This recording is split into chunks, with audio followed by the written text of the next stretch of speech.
are we doing today? Welcome. Buenos dias, everyone. Buenos dias. It is terrifying to be up here, not gonna lie, but you all look great down there, so room full of hotties and baddies, so with that, I am Marcela Salas, and it is a privilege to be up here today with you this morning.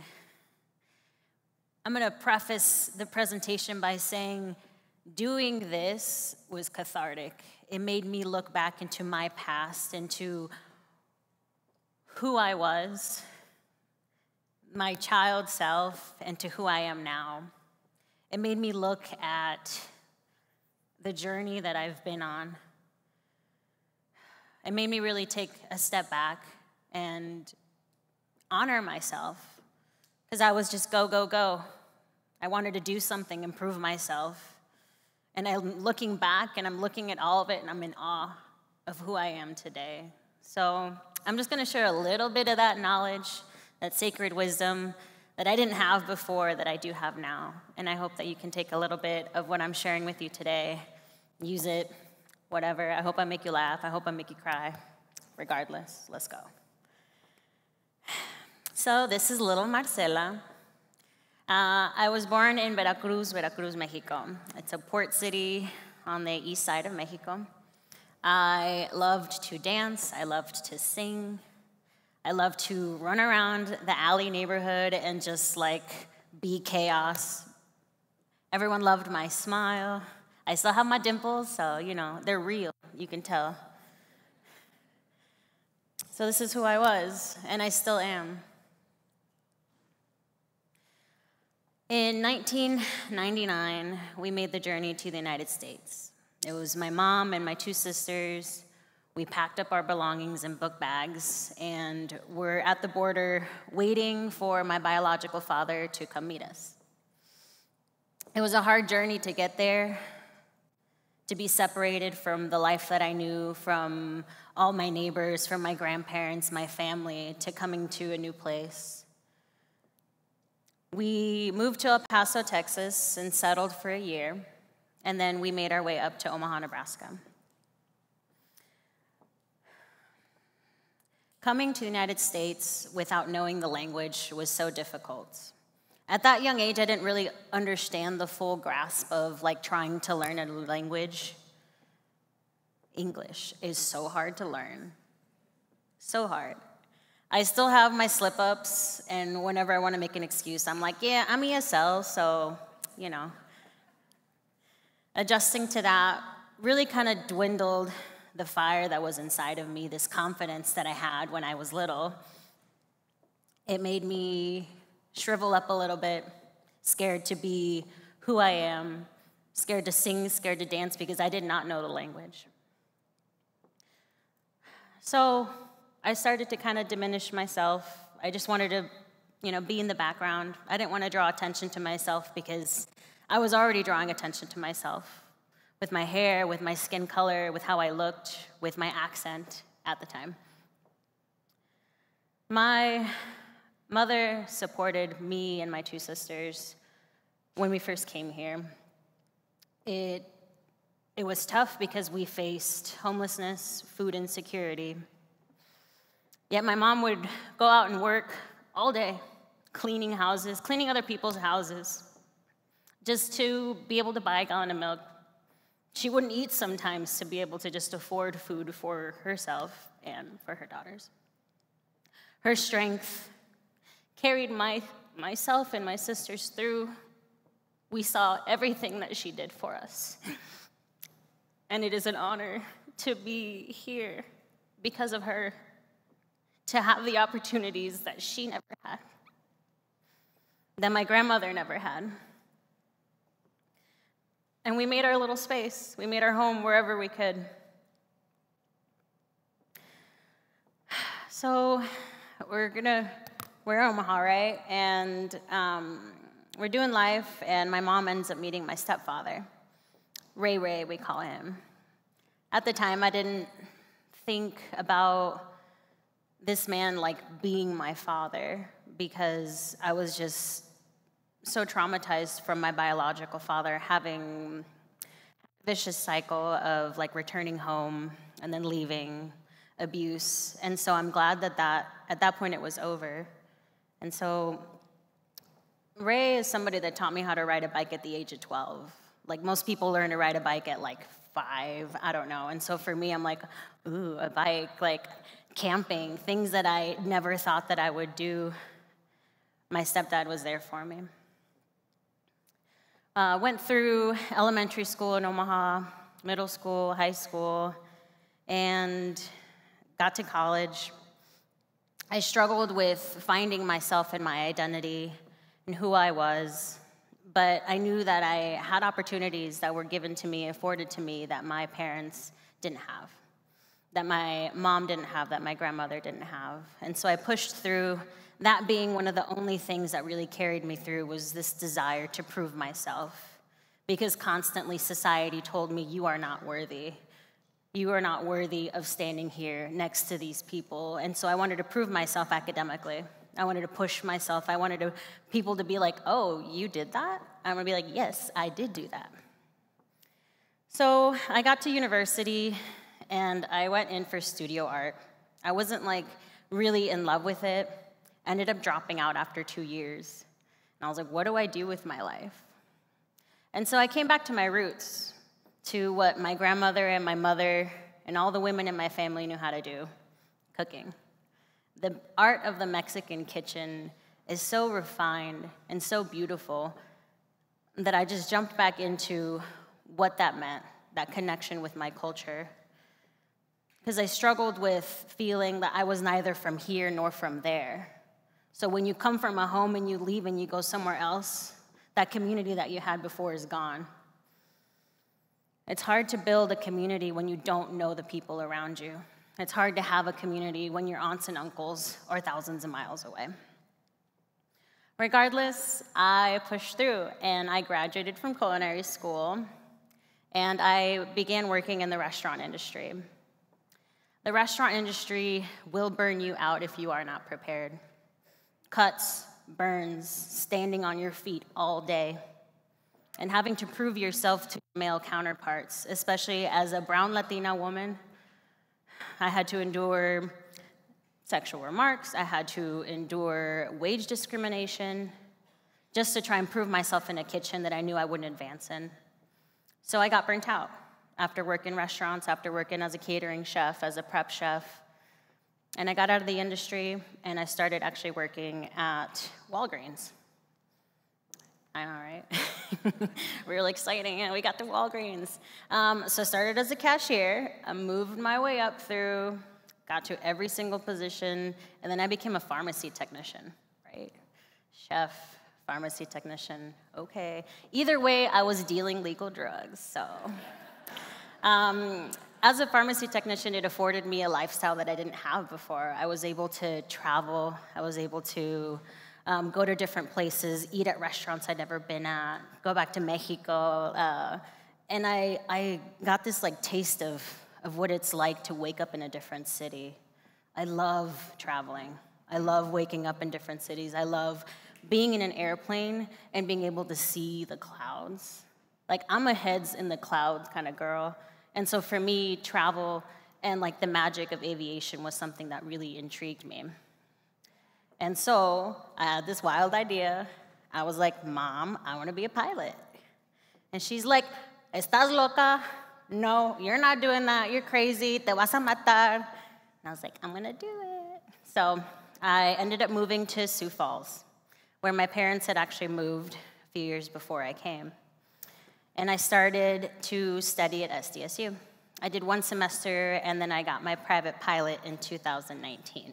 So I am a licensed private pilot, single-engine land, and that was one of the hardest things that I'd ever done.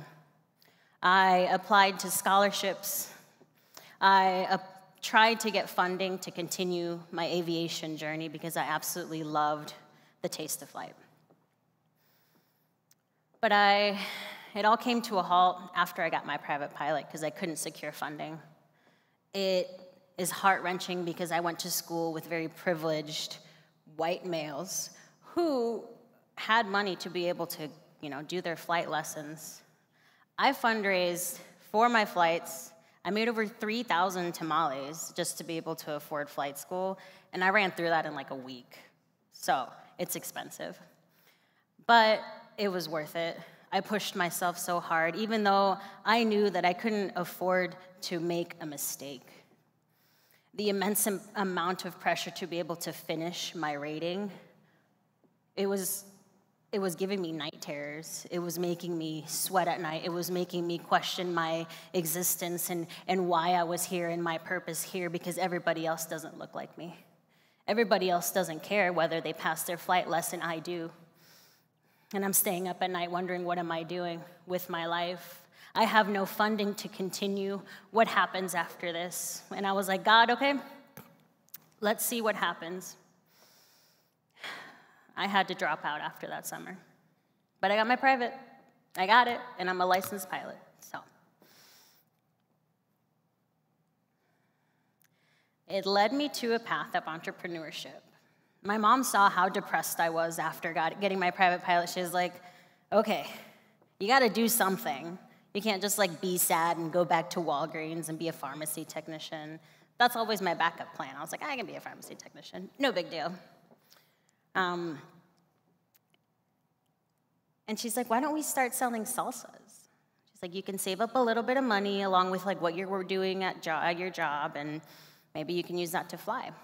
And so the summer of 2020, the summer of the pandemic, we started selling salsas at the Brandon Farmers Market.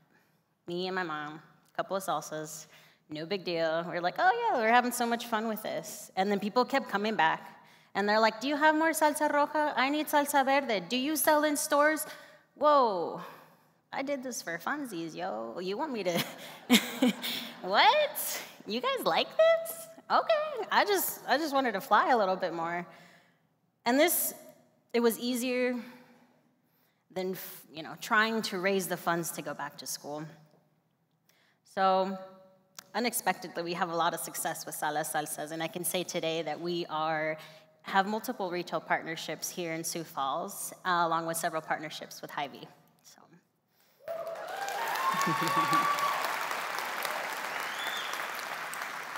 And that leads us to today. Like I said, we're selling our salsas, we're doing our thing. I'm a bilingual business owner. I co-own 2 different businesses with my fiance, Chris, and my mom, Patricia. We're family owned and operated. We recently opened BibiSol. It's a Nixtamal restaurant in downtown Sioux Falls. Like, I didn't even think that was possible. And here we are bringing indigenous practices to the heart of the Midwest. We're pressing our own tortillas. We're using non-GMO heirloom corn varieties. We're sourcing locally. Our beef comes from Esteline, South Dakota. How did we get here? And it's the whole theme of this conference, right? But I'm a chef, I'm a pilot, and it's crazy how we got here. What is drowning in emotion? Now, we went through all like the happy stuff, right? Like all my success, whatever, but like nobody sees what's going on behind the screen, right? Nobody sees what you're going through in your mind mentally, what is challenging you every day. So as I continued to grow every day and explore what emotions felt, I kind of compared that to the sea. We're all just like treading and swimming, and our emotions can signal a change in current. Our emotions heighten life and they keep us alive. Memories to be recalled once again. But sometimes we fight the water of emotions. Sometimes we don't want to be pulled under. We don't have the curiosity. We have the floodgates closed. We don't want to feel those feelings because that's going to make us do something. It's going to make us cry. It's going to make us fall. It's going to make us feel things that we don't want to feel. And so those floodgates are closed. But then when our lungs are full of water, we only take shallow breaths, that's going to keep building up. That pressure will keep building up. And yeah, you'll survive, you'll float, After you go down, you'll come back up, right? But at what cost? If you're not diving appropriately, if you're not swimming appropriately, then you're damaging yourself. After I went through all of my successes, I'm going to take you down the most vulnerable path that I've ever been on, sharing my story and what I felt like when I was drowning. When I was growing up, the pressures of an immigrant child were heavy. I was a translator. I was the bearer of racist microaggressions whenever we went places. And my mom would ask, what'd they say? Nothing. Nothing, Mom. I hated myself. I hated what I had become. It was so different than the childhood self I was. I was troubled with abandonment issues from my father. I wanted so much to be the girl that longed to be alive. The only motivation to do well came from school. I secluded myself, never trusting those around me. I thought I never deserved their love because my father had abandoned me and my sisters. And for some reason, I thought it was me. Unknowingly, I began to binge eat because of my relationship with food scarcity in the past. I began to cut my body in places that nobody could see. I considered suicide because I just wanted a way out. But mental health problems do not exist in society, right? I didn't learn to honor myself because I came from a line of abused women. They never had the opportunity to raise themselves up, and so that is why I am here today. My sea was tumultuous, with no knowledge on how to find my guiding light. But then every time I went down, I came back up. I'd have friends, I'd have family. I'd learn a little bit more every time.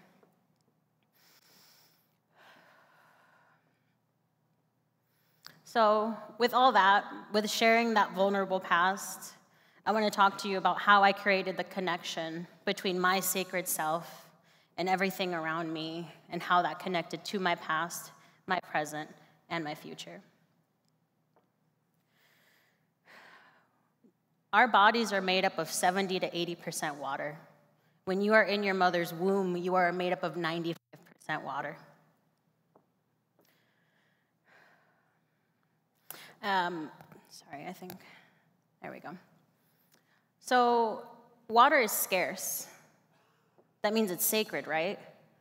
Our drinking water is being depleted as we speak, and so it is sacred. So by that comparison, your body is sacred because you are made up of that water. If you can't honor yourself because of how you see yourself, then honor yourself because of the water that resides in your cells. Your DNA is made up of water. So my theory, kind of crazy, as beings mostly made up of water, we respond to energies and frequencies around us. Our inner dialogue and factors around us affect the water molecules within our body. So if you aren't speaking to yourself well, if you aren't loving on yourself and your body and your vessel the way you should, then your body keeps that. It remembers that. And those floodgates, they're not going to stay closed for that long. Like the tale of the ugly duckling, we're all just treading around, splashing, wondering what the hell we're doing here. But we don't take a second to look within ourselves and see that there is this beautiful, capable swan that is so capable of diving into those emotions, diving in to feel those things. And so, in a more practical way, here it is. Step 1 to go diving or swimming. You're going to breathe. If you are taking shallow breaths, you don't have space for oxygen. Your body needs oxygen. You must breathe. Even if you're in calm waters, you gotta breathe. Number 2, dive in. Lean in and trust that process. Bear witness without judgment to what is within you. Trust that you will come up fully. You always do. When you try to go dive down to the bottom of the pool, I bet you won't stay. You're gonna float up. You will. And you gotta breathe through all of it. Learn and practice. That's step number 4. Train, learn, practice. It all comes together. Maybe when you're observing, you're taking that time to really be like, okay, what of my emotions really affected me? You're diving in and saying, okay, maybe this from 10 years ago, I've been holding that in for so long. And you make space for it. Train for the next swell, the next dive, the next swim, so you can push deeper, trusting everything within you and all around you. The vastness and the power of the sea within us and around us is so great, we have no business fighting it, fighting life, fighting our emotions. We have to give ourselves to the mercy of the sea, fall in, and trust that God, universe, spirit, your sacred self has you, even on the darkest of swims. With that, I want to leave you with a couple quotes. What goes too long unchanged destroys itself. We're all familiar with the river flowing through that solid rock, over time becomes smooth. If we cannot change, if we do not allow ourselves to feel those things, if we do not allow ourselves to hold space for our emotions, then we will destroy ourselves. And one of my favorite quotes from Bruce Lee, water can flow or it can crash. Be water, my friend. Thank you.